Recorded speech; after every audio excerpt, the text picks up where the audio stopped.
Hello সবাই, কেমন আছেন? এবছর ঈদুল আজহা এবং গ্রীষ্মের ছুটিটা একসাথে হওয়ায় ছুটির পরিমাণটা ছিল একটু বেশি। 15 দিন ছুটি পড়েছিল। ঘরে থাকতে থাকতে বোর হয়ে গিয়েছিলাম, সেজন্য ভাবছিলাম কোথায় ঘুরে আসা যায়। তো অনেক দিন ধরেই আমার বোন বলতেছিল যে মোংলা আয়, মোংলা ওদের বাড়ি, মোংলা বেড়াতে আয়।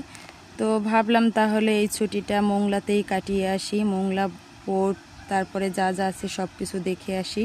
এখানে কিন্তু মোংলা নদীর পাশেই সুন্দরবন, যদিও সুন্দরবন এখনও যাওয়া হয়নি। যেই কথা সেই কাজ, সবার সাথে আলোচনা করে আমরাও দিন তারিখ ঠিক করে ফেললাম, মোংলার উদ্দেশ্যে রওনা দিব। তো গতকালকে আমরা মোংলা চলে এসেছি।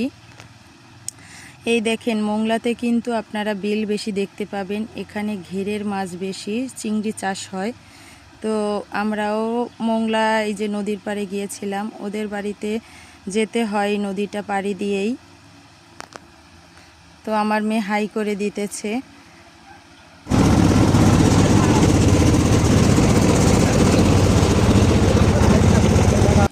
নদী পার হতে বেশ ভালোই লাগলো, নদীতে কোনো ঢেউ ছিল না। এমনিতে নদীতে উঠতে আমার ছেলে মেয়েরা খুবই ভয় পায়। তো বিকেলে আবার আমরা ঘুরতে বেরিয়েছিলাম। এখানে একটা বিশাল পুকুর আছে, যেটাকে আমি পরীর দিঘি নাম দিয়েছি।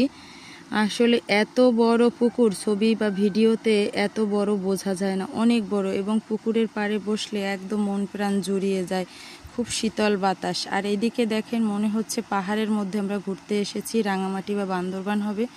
আসলে এটা ছিল মোংলা পোর্টের পাশেই। ওই যে যত জাহাজ দেখতে পাচ্ছেন নদীর মধ্যে, এটা হচ্ছে পশুর নদী। এই জাহাজগুলো সবই ওখানে নোঙর করে আছে, এখান থেকেই মালামাল খালাস হয়। মোংলা পোর্ট ওই পাশটাই মোংলা পোর্ট। তো আমরা এই পাশে বসেই দাঁড়িয়ে দেখতেছিলাম, যেহেতু সন্ধ্যা লেগে গিয়েছিল আর কেমন একটা কুয়াশা কুয়াশা, কুয়াশা না ঠিক, মনে হয় বাতাসটা ছিল বালুময়, এজন্য স্পষ্ট দেখা যায়নি। তো বিকেলে ঘুরে ফিরে আমরা আবার বাড়িতে চলে আসলাম। বেশ ভালোই কিন্তু সময়টা কেটেছিল। আপনাদের কেমন লেগে?